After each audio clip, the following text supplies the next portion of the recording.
The devastating plane crash in South Korea, one of the worst aviation disasters in that country's history. Here's what we know. The passenger jet operated by Jeju Air, the country's largest low-cost airline, seen in flames after skidding off a runway and crashing into a concrete wall. Look at that smoke. Just so tragic. Nearly everyone on board losing their lives. There are many questions this morning. Why did the plane land on its belly, and why wasn't it slowing down? Transportation officials saying that the pilot sent out a distress signal shortly before that crash. Now, we've got to warn you here.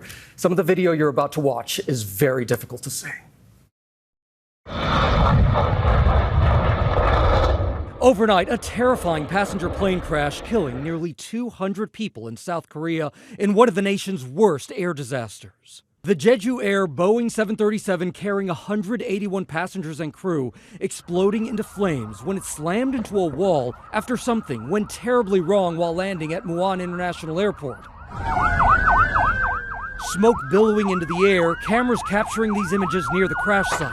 At least 177 people killed in the disaster, and that number is expected to rise, with officials saying nearly everyone on board is presumed dead.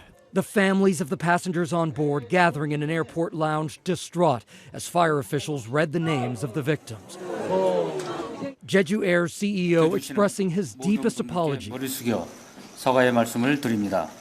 and accepting responsibility for the crash as the company's top executive.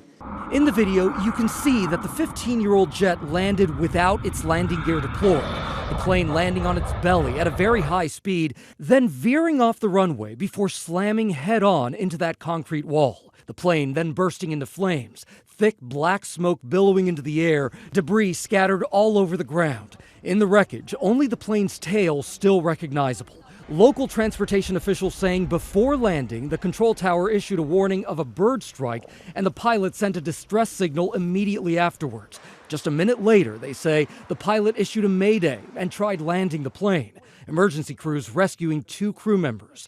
In a statement, Boeing saying, "We extend our deepest condolences to the families who lost loved ones, and our thoughts remain with the passengers and crew."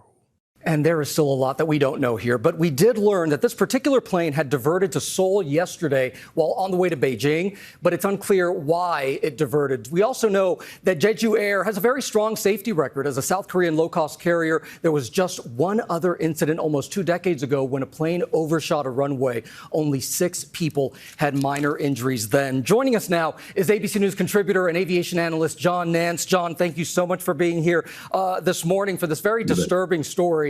Based on what we've seen so far, what do you think happened? We've got a mystery here, Gio. There's no question about it. You don't land with your landing gear up if you have time to put it down. There's an alternate method, even if you've lost all hydraulics. So why did they land with the gear up? Was it a situation where they had another emergency that we don't understand yet in the cockpit, or was there something else, including just forgetting to put it down in the middle of an emergency?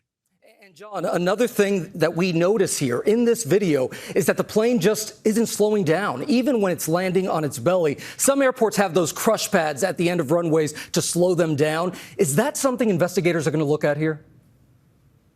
They will look at it, and they'll look at the application of that worldwide, for that matter. But the problem is, with a crush pad, you still got to be aligned with the runway. If they veered off, which appears to be the case, they would not necessarily have gone into a crush pad if there'd been one at the end of the runway.